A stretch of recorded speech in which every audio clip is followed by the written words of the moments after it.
Sur internet, ce n'est rien. Chers amis, dans cette petite vidéo au titre un petit peu provocateur, j'aimerais vous illustrer un concept pour que vous puissiez prendre du recul lorsque des gourous, lorsque des influenceurs vous montrent leur salaire ou vous disent qu'ils gagnent tel salaire, sans nécessairement préciser exactement ce que ça veut dire et ce qu'il y a derrière. Alors, euh, déjà, enlevons d'emblée les menteurs, ceux qui vous disent je gagne tant alors que ce n'est pas le cas. Bon, évidemment, il y a énormément de mythomanes sur Internet. Il y a des gens qui peuvent très facilement vous montrer des dashboards Amazon, des dashboards Shopify avec des très gros chiffres, alors que, eh ben, par exemple, sur Shopify, on peut utiliser des comptes d'essai où vous pouvez mettre n'importe quel chiffre dans votre dashboard, ou bien ils utilisent ce qu'on appelle le F12, la console développeur, pour euh, changer les chiffres sur l'écran, etc. Donc, finalement, même quand ils vous montrent ces dashboards, ça ne veut pas nécessairement dire grand-chose. Bon, c'est une preuve supplémentaire, mais ça peut facilement être trafiqué. Ou bien des fois, ils vous montrent tout simplement leur voiture, etc., etc., etc. Et ils vous disent, voilà, regardez, j'ai une belle voiture et je gagne tant par mois, et à vous de les croire. Alors, évidemment, comme je disais, une grande partie d'entre eux sont simplement des menteurs, mais certains ne mentent pas forcément. Ils vous disent la vérité, mais ils ne vous disent pas toute la vérité. Et je vais vous prendre un exemple très simple. Donc j'ai commencé cette vidéo en vous parlant de 20 000 euros par mois. Vous êtes sans doute en train d'étudier ce graphique et vous demandez, mais ce petit diagramme, qu'est-ce qu'il signifie? Prenons l'exemple d'une personne qui a effectivement, mettons, la personne vend une formation ou un produit sur Facebook ou sur TikTok, quoi que ce soit, Instagram, et fait des publicités. Et il fait ses publicités et il essaye, il essaye, il essaye. Et à un moment donné, il a trouvé une technique, une niche, un produit, un scam. Pas forcément un scam, mais il a trouvé un truc, une astuce qui fait que ce mois-ci, ça marche. Et alors, il augmente les budgets publicitaires, la publicité est rentable, donc il met 1 euro dans la machine, il y en a deux qui ressortent. Il met 100, il y en a 200 qui ressortent. Il met 1000, il y en a 2000 qui ressortent, et ainsi de suite. Et il finit par faire son mois à 20 000 euros.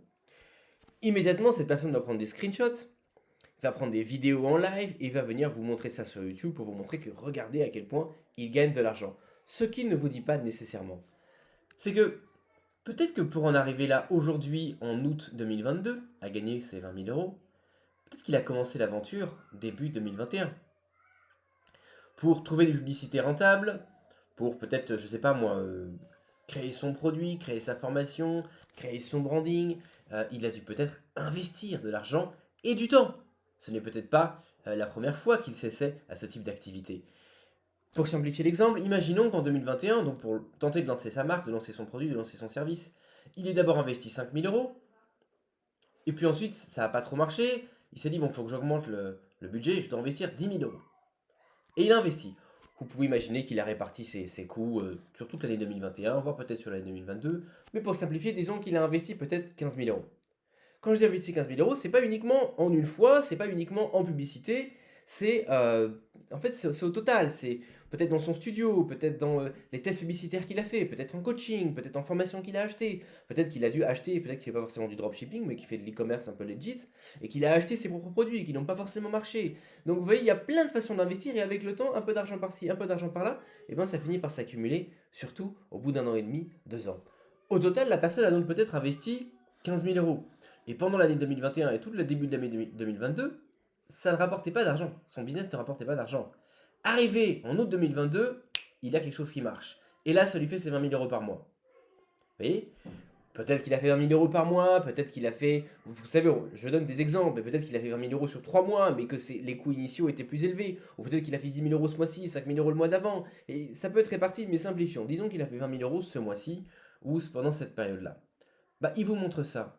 Mais il vous dit pas qu'avant il a investi 15 000. Il vous dit pas que ça fait 1 an et demi, 2 ans qu'il bosse sur ce business.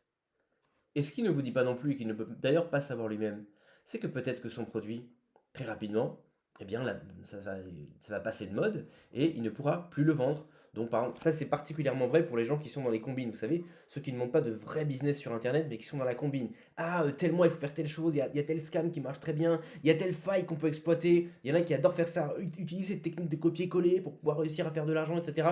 Il y a des gens qui sont très friands de ce type de business à la con, qui sont en fait pas vraiment des business, mais plutôt des coups, hein. On va monter un coup, on va faire un coup. Là, il y a une faille, un truc à exploiter, on va le faire. Très bien. Mais peut-être que les gars, donc comme je disais, ça fait 1 an et demi qu'il essaie de trouver des coups qui marchent pas. Et là, il en a trouvé un qui marche. Mais très rapidement, la mine d'or est minée. Donc il n'y a plus d'or. Donc peut-être que pendant l'année 2023, il continuera d'essayer encore et encore et encore et encore. Mais il fera zéro. Donc au total, sur les années 2021, 2022, 2023, donc en 3 ans, le gars finalement n'a gagné que 5 000 euros. Et même si en 3 ans il a gagné 30 000 euros, bah en 3 ans 30 000 euros ça fait 1 000 euros par mois, il est au SMIC le gars, vous comprenez? Euh, Gardez bien ça en tête quand des gens vous montrent des dashboards, quand des gens vous montrent des revenus. Il y a plusieurs pièges dans lesquels il ne faut pas tomber. C'est déjà effectivement le fait que un mois de revenus, bah, on ne sait pas ce que ça veut dire. Et sur l'année, ça donne quoi? Et si on prend en compte les échecs que tu as eu l'année précédente, ça donne quoi? Si on prend en compte peut-être la personne, les centaines d'heures, les milliers d'heures que tu as investi dans ce business, est-ce que finalement tu n'aurais pas mieux fait de simplement de prendre un travail salarié? Donc c'est le premier piège. Deuxième piège, ce sont les gens qui vont vous parler de... ils vous disent 20 000 euros. Mais 20 000 euros de quoi exactement? Avant impôt, après impôt, et les charges, et la marge. Parce que peut-être que Gaël a fait 20 000 euros, mais que derrière il a 15 000 euros de charge, c'est plus ou moins ce qui est illustré sur ce graphique, et donc il lui reste 5 000 euros. En France, les lois communistes lui prennent la moitié de ses revenus, il lui reste donc 2 500 euros, peut-être tout simplement. Après s'être pris la tête comme pas possible, après avoir monté un business qui peut-être va s'écrouler du jour au lendemain, finalement il gagne le salaire d'un salarié qui lui pour le coup a des protections, ne fout pas grand chose au travail et touche tout simplement ses revenus. Et après la troisième année, on ne sait même pas du coup si le business va continuer à fonctionner. Voilà, donc quand les gens vous parlent, vous disent je gagne tant, je gagne ci, je gagne cela, prenez toujours ça avec une petite pincée de sel. Prenez du recul parce que finalement on ne sait jamais vraiment de quoi il est question. Est-ce que les chiffres qui sont annoncés sont vrais? Est-ce que finalement il n'y a pas une partie de la vérité qui est occultée? Et quid des impôts, et quid des charges, etc. etc., etc., etc. Voilà. Faites attention aux chiffres qui sont annoncés sur internet, souvent c'est des chiffres qui sont là pour vous faire acheter une formation, et bien souvent, en fait, le gars, bah, voilà, il va gagner son argent avec sa formation, et peut-être même qu'il ne gagne pas tant d'argent que ça. On se retrouve la prochaine fois pour un prochain épisode d'Empire Digital, et si l'expatriation et l'entrepreneuriat vous intéressent, abonnez-vous. Ciao.